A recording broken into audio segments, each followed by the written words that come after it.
करना है। हम सेवा करने के लिए लोग हमें लेकर आए हैं, लोगों ने हमें सांसद बनाया, सरकार बनाई, वो सेवा करने के लिए बनाई है।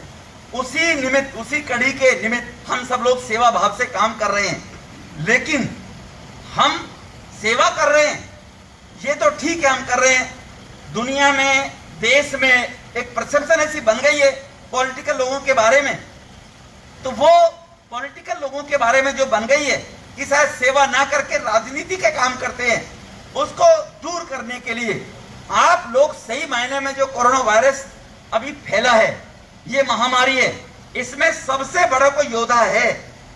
तो आप जो धार्मिक स्थल, भारत की संस्कृति को कायम रखने के लिए, हमारे धर्म अगर जीवित रहेगा तो हम सब लोग सही मार्ग पर चलेंगे, राक्षसी प्रवृत्ति से बचेंगे, क्रूर होने से बचेंगे, लोगों को मार्ग दिखाएंगे। ये धर्म के साथ जुड़ने का केवल तात्पर्य रहता है। लेकिन धर्म के साथ हम जुड़े रहें, ये काम करते हैं जो धार्मिक स्थल में काम करने वाले लोग। और आप इस कोरोना वायरस के अंदर वॉरियर के रूप में, योद्धा के रूप में काम कर रहे थे। इसी प्रकार से RWA चलाने वाले लोग, मेरी गली में पानी नहीं आ रहा है, मेरी गली में सड़क बिछनी चाहिए, मेरे मोहल्ले में बिजली कम आती है, मेरे मोहल्ले में सफाई नहीं होती है, मेरे पार्कों की व्यवस्था ठीक नहीं है, पार्क है, तो ये हम चिंता करते हैं, अपने घर की नहीं करते, हम अपने कॉलोनी, मोहल्ले, ब्लॉक, उसकी चिंता करते हैं।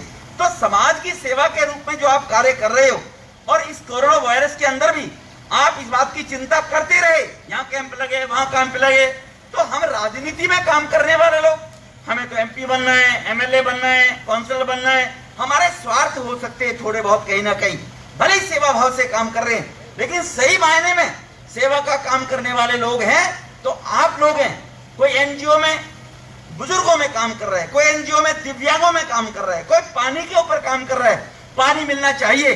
तो मैं आप सबका आभार व्यक्त करते हुए, आप सबके सम्मान के लिए अध्यक्ष जी को भी हमने निवेदन किया, उन्होंने तुरंत हाँ भरी, हाँ हम आ रहे हैं, वो हमारे बीच में आए। आदेश गुप्ता जी, विक्रम बिदुड़ी आपके बीच में विधानसभा का चुनाव भी लड़े, आपके बीच में रहते हैं। इसी प्रकार से भाई दीपक जैन हमारे संगम विहार से काउंसलर हैं, और ये सभी पूरे पार्लियामेंट में जो कार्यक्रम का संयोजक का जो काम करते हैं वो दीपक जैन जी करते हैं। एक बार इनके लिए तालियां बनती हैं जी। सुबह से शाम तक उस काम में लगे रहते हैं, बाकी तो अपने अपनी विधानसभा में लोग देखते हैं। तो इसीलिए आप सच्चे समाज भक्त सेवक हैं। आपके सम्मान के लिए आपको कष्ट दिया है हम लोगों ने, लेकिन आपको ये ना लगे कि हम सेवा का काम करते हैं तो ये नेता क्या करते हैं। तो हमारे प्रधानमंत्री जब 2014 में प्रधानमंत्री बने थे, आप YouTube पे जाकर देख सकते हैं, उन्होंने पहले ही दिन पार्लियामेंट में कहा था, सेंट्रल हॉल में कहा था कि ये सरकार गरीबों को समर्पित सरकार है। प्रधानमंत्री ने 2014 में कहा था पहले ही दिन, और केवल कहने के लिए नहीं कहा था, वो करने के लिए कहा था। करने के लिए कैसे कहा था कि गरीब आदमी को उसकी आशा के अनुरूप, उसकी आवश्यकताओं की पूर्ति के अनुरूप हम काम करें, उनकी आवश्यकता क्या है। तो 2014 की सरकार, माननीय प्रधानमंत्री जी ने कहा था, ये सरकार देशवासियों की आवश्यकताओं की सरकार है, और 5 साल में उन आवश्यकताओं की पूर्ति प्रधानमंत्री जी ने करके दिखाई। क्या करके दिखाया? देश के अंदर 20,000 गांव जिनमें बिजली थी नहीं बिल्कुल भी, उन 20,000 गांवों में बिजली तो थी नहीं, लेकिन कुछ गांव ऐसे थे 6 लाख गांवों में से कि जिन गांव में बिजली तो थी लेकिन गरीब के घर में बिजली नहीं थी। उसके बाद 2,500-3 हजार रुपए नहीं था बिजली का मीटर लगवाने का, लाइन का चार्ज पैसा देने का, वो बिजली नहीं ले पा रहा था। ऐसे 2.5 करोड़ परिवार इस देश में थे। पिछले 5 साल में माननीय प्रधानमंत्री जी ने 2.5 करोड़ परिवारों में बिजली देकर उनके घर में बल्ब जलाने का काम किया। ये सेवा का काम किया कि गरीबों की सरकार है। इसी प्रकार से हमारे देश की आबादी 130 करोड़ है। 130 करोड़ में 31-32 करोड़ परिवार होंगे। एक परिवार में 4-5 सदस्य होते हैं एवरेज अनुसार। 30-32 करोड़ परिवार होंगे, लेकिन इन 30-32 करोड़ परिवारों में 10 करोड़ परिवार ऐसे थे जिन घरों में शौचालय नहीं थे। गरीब की बेटी, माँ, बहन, उसके सम्मान के लिए स्वच्छ भारत मिशन के तहत वो बीमार ना हो, गंदगी ना फैले और घर को, बहन माँ को सम्मान मिले, 10 करोड़ शौचालय बनाने का काम पिछली मोदी साहब की सरकार ने 5 साल में किया। ये गरीब आदमी को आवश्यकता थी कि गरीब के घर में भी शौचालय होना चाहिए। तीसरा काम क्या किया? उज्ज्वला योजना के तहत यही मैं दोहराना चाहता हूं, 30-31 करोड़ परिवार, 8 करोड़ अनुसूचित जाति गरीब लोग या ट्राइबल्स जो एसटी शेड्यूल्ड ट्राइब्स के रूप में, आदिवासी के रूप में गरीब लोग रहते हैं, उनकी माता बहनों को गीली लकड़ी, गीले कंडे उपले में खाना बनाकर अपने फेफड़ों को तो धुएं में सड़ाती थी, लेकिन आंखों को भी कमजोर करती थी। उस गरीब के पास पैसा नहीं थे वो सिलेंडर खरीद पाए, उस गरीब परिवार को सम्मान नहीं मिलता था। 70 साल की सरकारों ने कभी नहीं सोचा था। प्रधानमंत्री ने उस गरीब मां की व्यथा को, गरीब बेटी की व्यथा को देखा और देश में पिछले 5 साल में 8 करोड़ गैस के कनेक्शन उज्ज्वला योजना के तहत देकर उन गरीब परिवारों को सम्मान कर देने का काम किया था। ये गरीब के परिवार की आवश्यकता थी, उसके घर में सिलेंडर गैस होनी चाहिए। ये काम हमारे देश के प्रधानमंत्री जी ने किया। नौजवान पढ़ाई के कारण बेरोजगार, एजुकेशन गरीबी के कारण मिल नहीं पाई।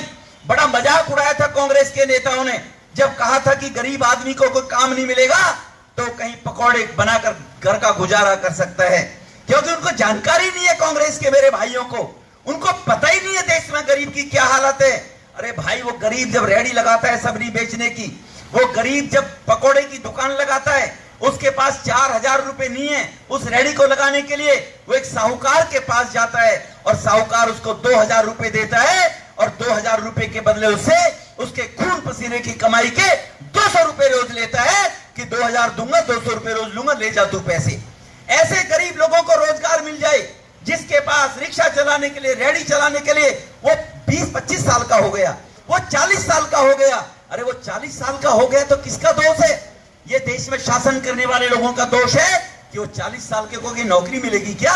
वो बेचारा कहीं रेहड़ी पट्टी लगाकर ही गुजारा करेगा। इसका मजाक उड़ाने का प्रयास किया था हमारे विरोधियों ने, लेकिन प्रधानमंत्री ने गरीब की चिंता की थी और मुद्रा बैंक की योजना चलाकर देश के अंदर 10 लाख करोड़ रुपया मुद्रा बैंक के माध्यम से देश के नौजवानों को देने का काम किया।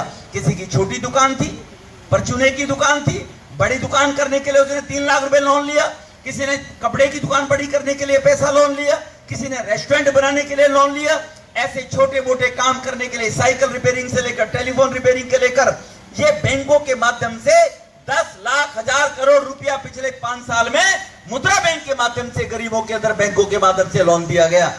ये काम हमारे प्रधानमंत्री जी ने गरीब आदमियों के सम्मान के लिए और हित के लिए करके दिखाया था भाइयों।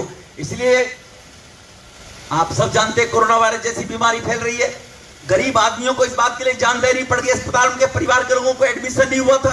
किसी को किडनी की प्रॉब्लम हो जाए, हार्ट की प्रॉब्लम हो जाए, कैंसर की प्रॉब्लम हो जाए, उसकी प्रॉब्लम का कोई इलाज उसको खेत बेचना पड़ता था। कैंसर का इलाज कैसे कराए? 3-4 लाख रुपए में दुकान बेचनी पड़ती थी, घर गिरवी करना पड़ता था, माता बहनों के गहने गिरवी रखने पड़ते थे। उस गरीब परिवार को बगैर इलाज के ना मरना पड़े, उस गरीब परिवार के इलाज के लिए आयुष्मान भारत योजना माने प्रधानमंत्री ने चलाई, जिसमें देश में 1 करोड़ लोगों ने सीधा सीधा आयुष्मान भारत योजना से लाभ लिया और अपने हार्ट का ऑपरेशन कराया, अपनी किडनी ट्रांसप्लांट का काम कराया या अपने उन्होंने कैंसर का ऑपरेशन करा के इलाज कराया। 1 करोड़ परिवार सीधे इसमें लाभार्थी थे, जिसमें डायरेक्ट सीधे प्रधानमंत्री जी ने उन लाभार्थियों से टेलीफोन पर बात भी की थी कि ऐसे कौन कौन लाभार्थी किस किस गांव में रहते हैं जिन्होंने आयुष्मान भारत योजना से, जो दिल्ली में केजरीवाल साहब ने लागू नहीं की थी भाइयों बहनों। इसलिए वो आशाओं की सरकार थी। उस आशाओं की सरकार के साथ साथ हमारे प्रधानमंत्री जब वो काम करके दिया से भारत की सीमाओं के क्षेत्र में, आज दुनिया के अंदर भारत अमेरिका और इजराइल के बाद तीसरा देश है कि जो अपनी सीमाओं को सुरक्षित रखने में सक्षम है। वो दुनिया में कोई भारत देश है तो भारत तीसरे नंबर का देश बन गया अमेरिका इजराइल के बाद। जब हमारी सीमाओं पर हमें कोई चिंता करने की आवश्यकता नहीं है। हमारे डिफेंस मिनिस्टर राजनाथ जी जब गृह मंत्री तब भी कहा था, आज चाइना के समय भी कहा, उस समय भी कहा था सामने से एक गोली आए तो तुम्हें गोली गिनने की आवश्यकता नहीं है। और अब कहा था माने राजनाथ जी ने प्रधानमंत्री जी के नेतृत्व में कि चाइना में अगर हमारे यहाँ को घुसपैठ करे किसी भी कंट्री की किसी सीमा पर, आपको दिल्ली से इजाजत लेने की आवश्यकता नहीं है, भाई मौके पर जवाब देना है। पहले हमारे सैनिकों के सर काट लिए जाते थे, दिल्ली से इलाज फोन होते रहते थे, जी क्या करें, गोली चलाएं ना चलाएं, जवाब दे ना जवाब दे, तब तक हमारे सैनिक मारे जाते थे। आज उन सैनिकों को पूरी छूट देने का काम किया है। तो ये हमारी आकांक्षाओं की सरकार, जो ना होने वाले काम थे उन उम्मीदों को पूरा करने के लिए 1 साल की मोदी साहब की सरकार की जो ऐसे निर्णय थे जो कभी सपने में भी कोई नहीं सोच सकता था। इस मोदी 2 के अंदर उन आकांक्षाओं की पूर्ति करने का काम हमारे प्रधानमंत्री कर रहे हैं। तो सेवा का काम किया नहीं किया 5 साल में, गरीबों के लिए किया नहीं किया, ये दर्पण है, ये बिल्कुल साक्षात पन्नों पर है, ये राजनीतिक भाषण और उसमें नहीं है सब चीजें। इसलिए आप जो सेवा भाव से काम कर रहे हो, आपने जो प्रधानमंत्री जी को दोबारा आशीर्वाद देकर पूरे प्रधानमंत्री बनाया वोट देकर, वो कहीं ना कहीं हम लोग जो सेवा का काम कर रहे हैं, हमारे प्रधानमंत्री भी हम लोगों से, आप लोगों से यही इस प्रकार का मार्गदर्शन वो जो हम लोगों को करते और आपके माध्यम से मैसेज जाता है, तो वो भी सेवा भाव से देश के प्रधानमंत्री के रूप में काम कर रहे हैं। आज मेरे से मीडिया वाले पूछ रहे थे कल 5 तारीख को विदुड़ी जी क्या होने वाला है। मैंने कि भगवान श्री राम के रूप में देश के प्रधानमंत्री, उनके अंश, भगवान श्री राम के अंश के रूप में अयोध्या जा रहे हैं। भगवान श्री राम 14 वर्ष का वनवास काट के आए थे। जब आतती शक्तियों को मारा था उन्होंने, रावण जैसे राक्षसी प्रवृत्ति को, तब दीपावली मनाई गई थी। और हमारे प्रधानमंत्री जी जब अडवाणी जी रथ यात्रा निकाल रहे थे 91 में, उनके सारथी थे वो, उन्होंने तभी संकल्प लिया था कि अयोध्या में जाऊंगा तो जिस दिन मंदिर का निर्माण हो तभी जाऊंगा। आज वो मंदिर के निर्माण में जा रहे हैं, तो दूसरी दिवाली मननी चाहिए नहीं मननी चाहिए, मननी चाहिए नहीं मननी चाहिए। तो प्रधानमंत्री हमारे भगवान श्री राम, श्री कृष्ण जी के अंश के रूप में वो अयोध्या जा रहे हैं कलयुग के अंदर। कलयुग के अंदर भगवान श्री राम ने भी मानव के अवतार के रूप में यहाँ पर सृष्टि के निर्माण और उत्थान के लिए जन्म लिया था। इसी प्रकार से देवी शक्ति के रूप में हमारे प्रधानमंत्री जी ने यहाँ पर धरती पर भारतीय जनता पार्टी के रूप में जन्म लिया है, और वो हम सबके कल्याण के काम कर रहे हैं। भाइयों बहनों, भगवान श्री राम के मंदिर की बात ही नहीं है। धारा 370-35 से कश्मीर में लोग धमकी देते थे। महबूबा जी कहती थी कि अगर धारा 370 हटाने का प्रयास किया, जम्मू कश्मीर में तिरंगा उठाने वाला नहीं मिलेगा, धमकी देती थी। अब देखो वहां तिरंगा उठाने वाले हैं कि नहीं है, देखना पड़ेगा आप लोगों को। तो वो धारा 370-35 से कि जम्मू कश्मीर के अंदर भारत का अभिन्न अंग है। जिस पार्टी में हम काम कर रहे हैं, इस पार्टी के फाउंडर अध्यक्ष थे जो श्यामा प्रसाद मुखर्जी, उनका बलिदान इसी बात को लेकर हुआ था कि जम्मू कश्मीर में कोई परमिट लेने की आवश्यकता नहीं है। जम्मू कश्मीर में भी मैं जाकर जमीन लेकर क्यों नहीं खरीद कर रह सकता हूं, मैं को रोक कर दिखाया मैं जम्मू कश्मीर जाऊंगा। जहां उनको गिरफ्तार कर लिया गया और जेल में बंद करके उनकी हत्या करवा दी गई नेहरू के माध्यम से। भाइयों बहनों, हमें कहने में कोई संकोच नहीं होना चाहिए।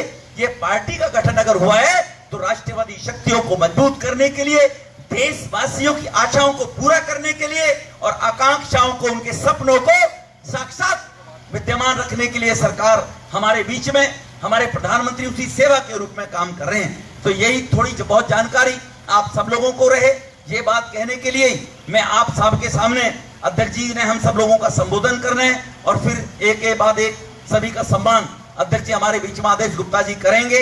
यही 2-4 बातें कहकर मैं अपनी वाणी को विराम देना चाहूंगा कि निश्चित रूप से आपको संतुष्टि रहनी चाहिए कि जो आप लोग सेवा का काम कर रहे हैं, हमारे प्रधानमंत्री जी और उनके कार्यकर्ताओं के रूप में हम सब लोग भी सेवा का काम कर रहे हैं। ये आपको विश्वास अपने मन में रखना चाहिए।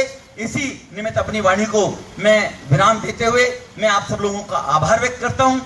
आपके आभार के साथ साथ मैं कहना चाहूंगा कि आप लोग 5:30 बजे शायद आ गए थे, 6 बजे का कार्यक्रम था, लेकिन जैसे मैंने बताया कवि सम्मेलन था, वहां पर हम 15-20 मिनट लेट हो गए। प्रदेश में भी कार्यक्रम था, लेकिन एक बार जोरदार तालियां हमारे अध्यक्ष जी के लिए बजाएं कि वो उस कार्यक्रम को छोड़ के और हम सबको सम्मान देने के लिए हमारे बीच में आए आदेश गुप्ता जी। उनका धन्यवाद करते हुए मैं अपनी वाणी को विराम देता हूं। बहुत बहुत धन्यवाद। जय भारत, जय हिंद, जय श्री राम।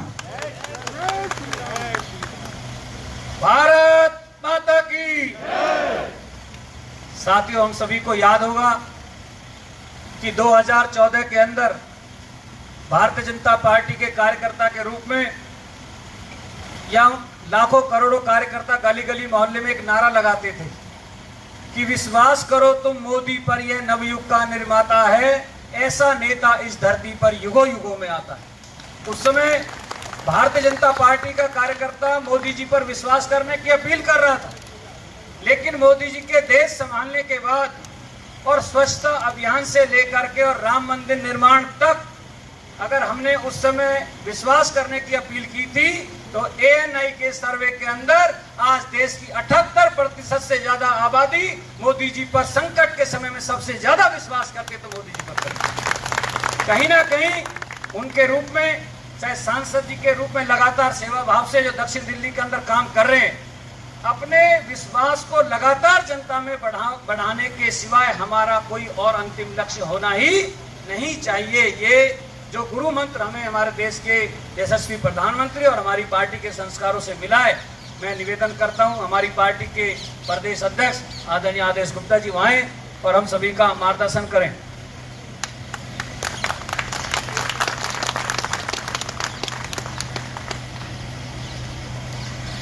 धन्यवाद विक्रम बिधूड़ी जी।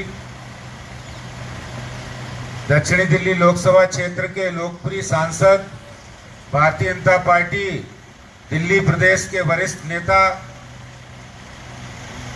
बड़े भाई श्रीमान रमेश बिधूड़ी जी, प्रदेश के मंत्री श्री विक्रम बिधूड़ी जी और इस सब कार्यक्रम के संयोजक निगम पार्षद दीपक जैन जी,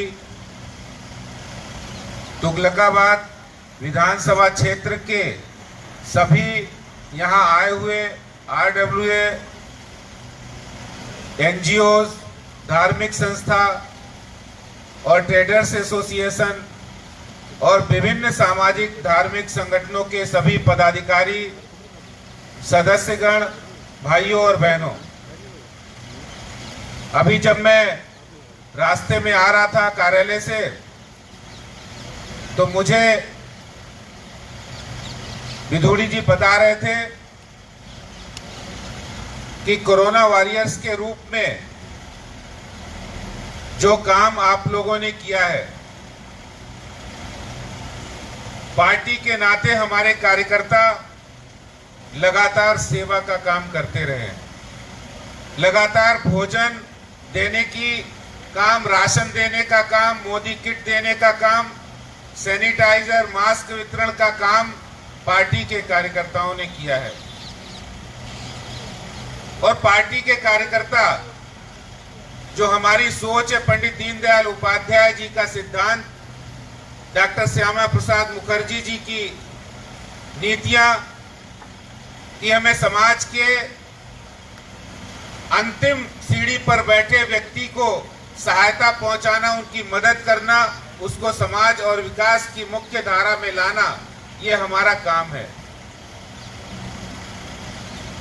और ये काम भारतीय जनता पार्टी, हमारे प्रधानमंत्री आदरणीय नरेंद्र मोदी जी के सेवा ही संगठन मंत्र से हम लोग इस काम को करते हैं, प्रेरणा लेते हैं।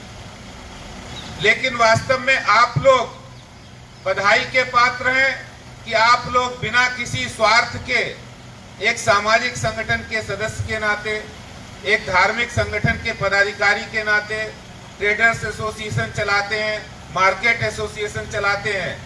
आप बिना किसी स्वार्थ के लोगों की सेवा करने के लिए इस कोरोना महामारी में निकले, इसके लिए आप अभिनंदन के पात्र हैं, बधाई के पात्र हैं।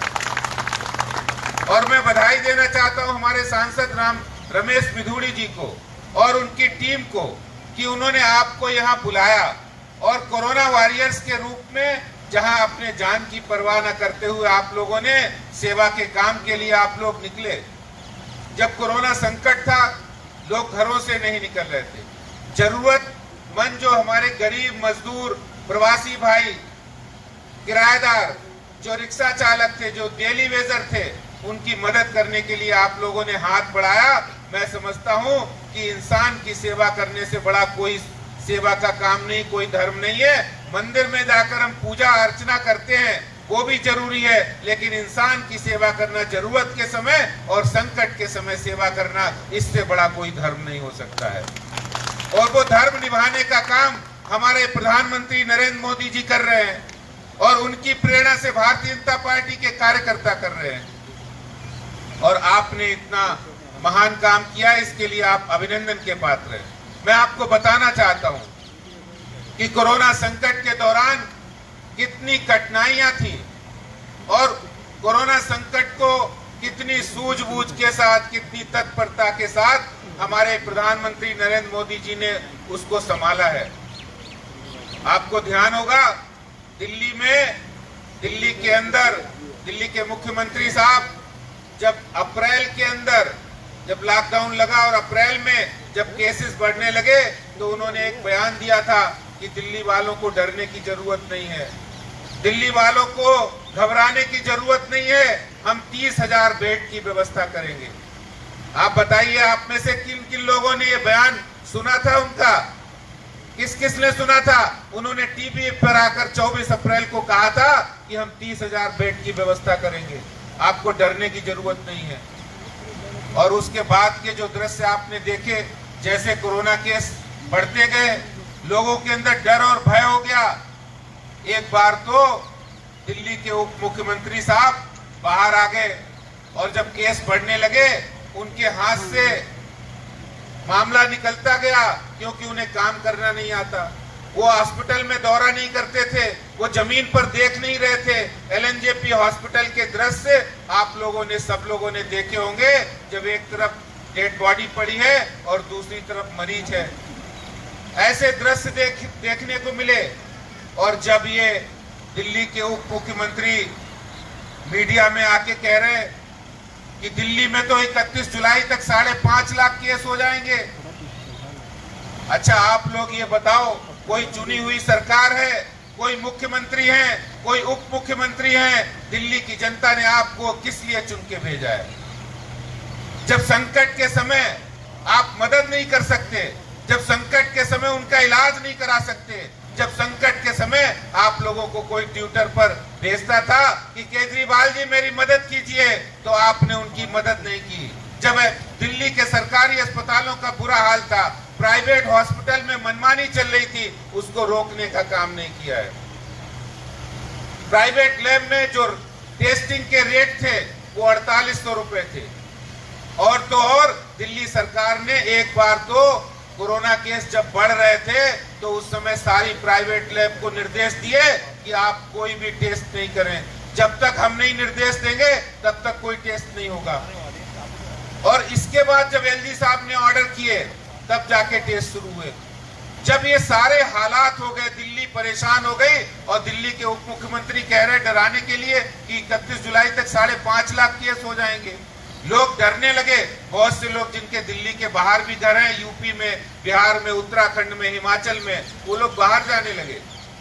और दिल्ली के लोगों के अंदर इतना भय डर हो गया। हमारे प्रधानमंत्री नरेंद्र मोदी जी ने, अमित शाह जी हमारे गृह मंत्री हैं, उनको दिल्ली की स्वास्थ्य व्यवस्था को संभालने के लिए भेजा।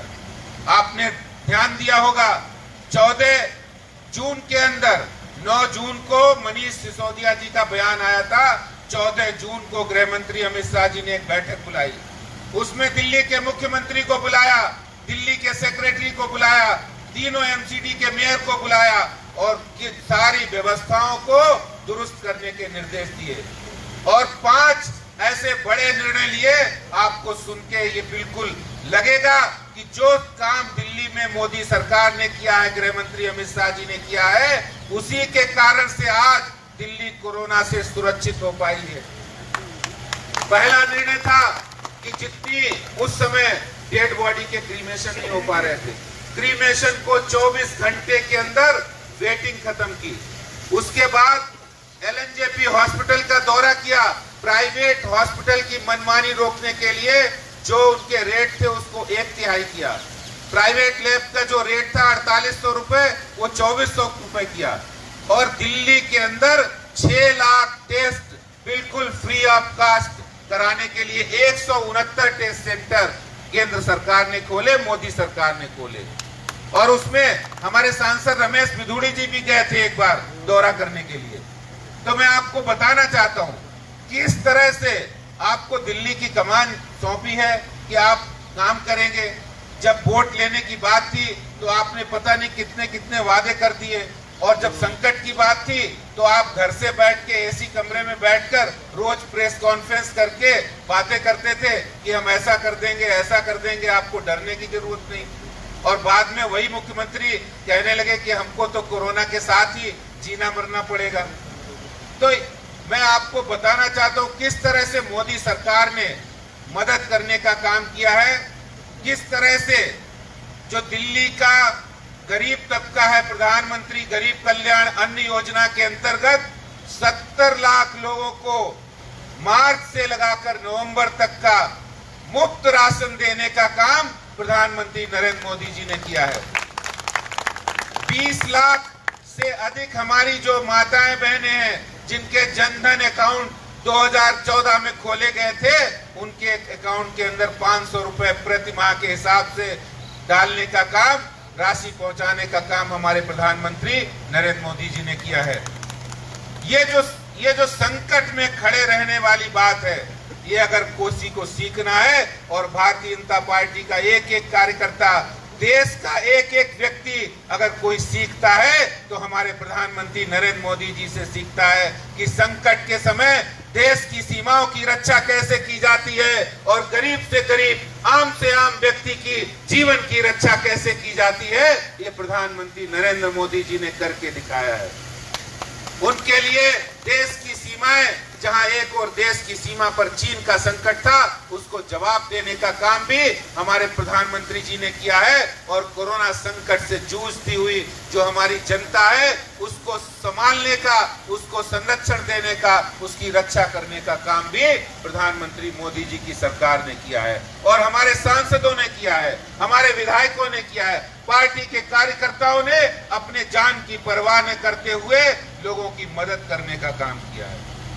मैं आपको बताना चाहता हूं, आज बहुत अच्छा दिन है, 4 अगस्त है, कल 5 अगस्त होगा और 5 अगस्त आप सब लोग जानते हैं छोटा दिन नहीं है, बहुत बड़ा दिन है। 500 सालों के इतिहास में पहली बार ऐसा दिन आया है। हम लोग 14 वर्षों के वनवास के बाद जब भगवान राम अयोध्या वापस आते हैं तो आज पूरा देश सदियों से दीपोत्सव और दीपावली मनाता है, लेकिन ये अवसर 500 सालों के बाद आया है। हमारे पूर्वजों की पीढ़ियां खप गई, उन्होंने भगवान राम के मंदिर, जो अयोध्या में उनका जन्म स्थान है, वो राम का मंदिर वहां भव्य बनना चाहिए, इसके लिए संघर्ष किया हमारी पीढ़ियों ने, हमारे बुजुर्गों ने संघर्ष किया, हमारे पूर्वजों ने संघर्ष किया, लेकिन वो काम नहीं हो सका। और आज हम बड़े सौभाग्यशाली हैं कि आज हमारे इस स्वर्णिम अवसर के, इस स्वर्णिम पल के हम लोग साक्षी बनने वाले हैं, जब कल 5 अगस्त को 11:30 बजे हमारे देश के यशस्वी प्रधानमंत्री आदरणीय नरेंद्र मोदी जी संत समाज के साथ वहां राम जन्मभूमि पर भूमि पूजन करेंगे और अयोध्या में भगवान श्री राम का भव्य मंदिर बनने वाला है। कहते हैं, हम लोग नारा लगाते थे, राम लला हम आएंगे मंदिर वहीं बनाएंगे, राम लला हम आएंगे मंदिर वहीं बनाएंगे, सौगंध राम की खाते हैं हम मंदिर वहीं बनाएंगे, बच्चा बच्चा राम का जन्मभूमि के काम का, ये हम लोग नारा लगाते थे। और आप लोगों ने भी जन्मभूमि के आंदोलन में भाग लिया होगा। किसी ने सोचा नहीं होगा कि ये इस आंदोलन में हम भाग ले रहे हैं तो हमारे ही कार्यकाल में, हमारे ही रहते ये काम पूरा होगा। लेकिन आज वास्तव में प्रधानमंत्री नरेंद्र मोदी जी की नेतृत्व क्षमता, उनकी दूरदर्शिता और उनकी सूझबूझ के कारण ये मामला बिल्कुल शांतिपूर्ण ढंग से हिंदुस्तान में कोई सोच भी नहीं सकता था। आज हिंदू भी है, मुसलमान भी है, सिख भी है, ईसाई भी है, सब लोग इसको समर्थन कर रहे हैं। भगवान राम का मंदिर बनने जा रहा है, भव्य मंदिर बनने जा रहा है और हम इस पल के साक्षी बनने वाले हैं। कल जब 5 अगस्त को अयोध्या में भगवान श्री राम के मंदिर का जन्मभूमि पर भूमि पूजन होगा तो दिल्ली पूरी अयोध्या में होगी, दिल्ली पूरी राम में होगी, दिल्ली पूरी भगवा में होगी। भारतीय जनता पार्टी के कार्यकर्ताओं के साथ हमारे समस्त संत समाज, मंदिर, मठ, गुरुद्वारे, आश्रम और सब घरों में ये खुशियां मनाई जा रही हैं। लोग मिठाइयां भी बांटेंगे, दीप भी जलाएंगे। भारतीय जनता पार्टी और हमारे सांसद जी सब जगह दीपोत्सव मनाने वाले हैं, दिए भेज रहे हैं। मैं आपसे अपील करना चाहता हूं, ये ऐतिहासिक अवसर 500 वर्षों के संघर्ष के बाद हमें मिला है और वास्तव में भगवान राम का मंदिर जब वहां पर छिन्न भिन्न किया था विदेशी आक्रांताओं ने, तो वो कोई ईंट पत्थर से बना हुआ मंदिर नहीं तोड़ा था, वो कोई गारे से बना हुआ मंदिर नहीं तोड़ा था, वो हमारी आत्मा को झकझोरने का काम विदेशी आक्रांताओं ने किया था, वो हमारे स्वाभिमान को तोड़ने का काम किया था, वो हमारी संस्कृति को नष्ट भ्रष्ट करने का काम किया था। आज उसको जोड़ने का काम, हमारे देश के अंदर राम राज्य की स्थापना करने का काम हमारे प्रधानमंत्री नरेंद्र मोदी जी कर रहे हैं और हम लोग इस पल के साक्षी बन रहे हैं। मैं आपको बधाई देना चाहता हूं और हमें भी इस बात की गौरव की अनुभूति हो रही है कि हम उस पल के साक्षी हो रहे हैं। और कोरोना संकट के समय हम लोग वहां जा नहीं सकते हैं, यहाँ हम लोग बैठे हैं।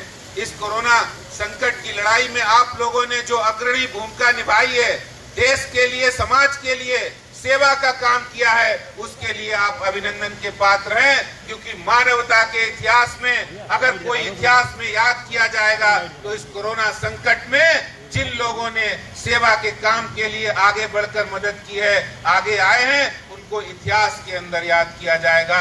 ये बात हमारे प्रधानमंत्री नरेंद्र मोदी जी ने अभी 2 महीने पहले जब हम लोगों की एक कार्यक्रम हुआ था उसमें कहा था।